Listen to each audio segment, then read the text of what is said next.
반갑습니다. 사회문화 강사 이용수입니다. 자, 우리 이번 시간은 주말 의대반 사회문화 자료 분석에 대한 OT 한번 진행하겠습니다. 자료 분석이라고도 이야기하고 또는 도표라고도 이야기하는데 저는 자료 분석이라고 좀 정의를 내릴게요. 인구, 사회보장 제도가 중심이 될 것 같은데요. 다 알 겁니다. 중요합니다. 그리고 체감 난이도가 좀 어렵습니다. 어떻게 대비를 하고 또 제가 어떻게 수업을 진행할 건지 소개를 좀 하도록 할게요. 자, 먼저 2026학년도 사회문화도 결코 쉽지 않을 것 같습니다. 생각했던 것보다 많은 학생들이 사회문화를 선택할 것 같고 이 학생들 대다수가 만점 받겠다 또는 1등급을 꼭 받아야겠다라고 생각하는 학생들이 대다수다 보니까 경쟁은 더 치열해질 것 같아요. 하지만 어떤 난이도가 나오든지 간에 저희는 50점만 생각하고 수업을 듣고 공부를 해야 될 것 같습니다. 저도 그렇게 강의를 할 거고요. 두 문제예요. 결국 인구하고 사회보장 제도인데요. 나중에 내가 대비하겠다, 개념을 완벽하게 다 하고 나서 나중에 대비하겠다, 좀 뭔가 안 맞잖아요. 어렵고 중요한 거는 먼저 대비를 하고 복습하고 반복하고 또 복습하고 연습하는 과정이 반드시 필요할 것 같습니다. 그리고 그냥 단순하게 듣기만 듣는다 해서 끝나는 게 아니고 함께 좀 하겠습니다.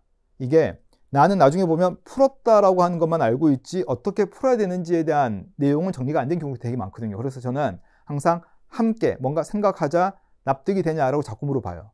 함께 하는 강의를 좀 하도록 할게요. 자, 자료 분석은요. 저는 이렇게 좀 진행합니다. 먼저 5가지의 원리에 대한 이야기부터 해요. 그리고 이 원리에 대한 이야기가 끝나게 되면 인구라든가 사회보장 제도에 대한 유형을 정리를 할 거고 기출문제를 풀 건데 이 기출문제도 유형, 난이도에 맞춰가지고 순서까지도 생각했습니다. 그래서 자, 선별된 기출문제를 통해서 마지막 연습을 할 거고 해설지가 정말 차원이 다릅니다. 단순하게 그냥 소개, 다른 데 있는 해설지를 비슷하게 만든 것도 아니고 제가 일일이 하나 다 접근 방법부터 해가지고 왜 이런 정보를 이렇게 활용해야 되는지에 대한 내용까지도 전부 다 만들었으니까 아마 해설지를 본다고 하더라도 많은 이해에 도움이 될 겁니다. 자, 원리에 대한 것들이 있고 유형이 있습니다. 유형은 4가지 유형, 인구라든가 사회보장제도, 사회계층, 그리고 불평등 여러 형태 이렇게 유형을 정리를 하게 될 거고 자, 원리에 대한 연습을 32개 그리고 기출문제 9문제를 풀 겁니다. 그리고 세부 유형을 좀 볼 거예요. 인구에 대해서도 총부양비가 나왔을 때 어떻게 구한다, 어떻게 활용한다 등등부터 해가지고 세부 유형에 대한 연습을 할 거고 기출문제 약 50문제 가량의 기출문제를 통해 가지고 잘 적용을 한번 해볼 겁니다. 자, 우리 교재에 대한 소개를 좀 해주면 교재는 이래요. 그렇죠? 막 하나하나 원리에 대한 이야기부터 해가지고 자, 그리고 자, 원리에 대한 적용을 통해서 내가 이 원리가 어떻게 적용되는지에 대한 연습을 할 겁니다. 자, 그리고 인구에 대한 유형 같은 경우에도 총부양비가 주어진 경우는 또 어떻게 우리가 뭔가 해결을 하자라는 이야기를 좀 해줄 거고 자, 기출문제 통해 가지고 연습을 좀 하게 될 겁니다. 그리고 보다시피 해설지 같은 경우에는 접근 방법부터 해가지고 이런 선택지 분석으로 이루어질 거예요.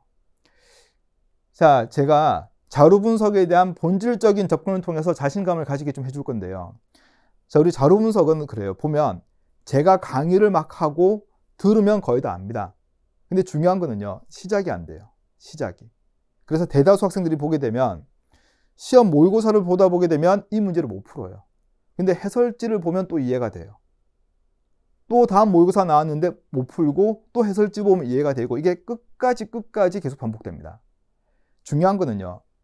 이런 정보가 나왔을 때 내가 왜 이렇게 시작해야 되는 거고 왜 이 문제는 비율을 구해야 되는 거고 왜 이 문제는 선지는 이렇게만 확인해야 되는 건지에 대한 본인 스스로가 납득이 되고 이해가 돼야지 그렇게 시작할 수가 있다고요. 우리가 현장 수업을 들어야 되는 이유가 바로 이런 겁니다. 현장 수업은요. 그냥 단순하게 내가 수동적으로 듣고 있는 것만 하는 게 아니고 이런 과정에서는 이렇게 해야 되겠구나라고 치열하게 생각을 하게 되면서 비교를 통해서 내가 하고 있는 접근이 과연 옳은 방법인지에 대한 연습을 충분히 할 수가 있다고요. 자, 그리고 또 제가 강조를 하는 것 중에 하나가 계산을 많이 하려고 덤벼드는 것은 자료 분석에서 상당히 잘못된 겁니다. 물어보는 거는요. 확인이에요. 2배보다 많다, 50% 미만이다. 확인을 요구하는 것인데 우리가 굳이 하나하나 계산하는 것 자체가 상당히 잘못된 거거든요. 자, 저하고 현장에서요. 왜 이 정보는 이렇게 시작해야 되는 거고 왜 이 선택지는 이렇게만 확인하고 넘어가면 되는지를 충분히 자고 연습을 할 기회가 있을 겁니다.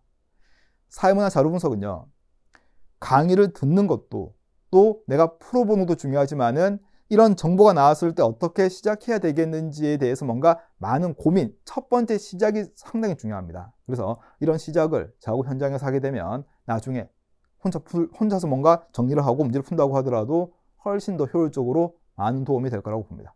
자, 그럼 우리 현장 수업에서 뵙도록 하겠습니다. 감사합니다.